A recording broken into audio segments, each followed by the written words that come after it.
Сегодня в городе Туркменбаши состоялась встреча национального лидера туркменского народа, председателя Халк-Маслихаты Туркменистана, героя Аркадага Гурбангулы Бердымухамедова с президентом Республики Таджикистан Эмомали Рахмоном, прибывшим в Туркменистан для участия в третьей конференции ООН по развивающимся странам, не имеющим выхода к морю. В международном аэропорту Туркменбаши высокого гостя приветствовали в соответствии с древними традициями туркменского народа с хлебом и солью. Национальный лидер туркменского народа тепло поприветствовал президента Таджикистана, выразив радость по поводу его визита на туркменскую землю.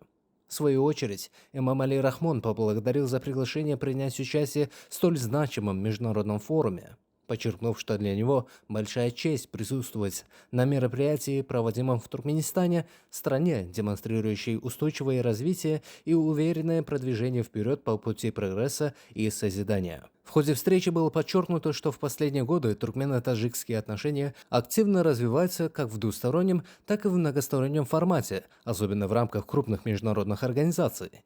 Стороны выразили уверенность в том, что проведение конференции LLDC-3 станет весомым вкладом в дело устойчивого развития и расширения международного партнерства, а также откроет новые возможности для углубления экономического сотрудничества между странами-участницами.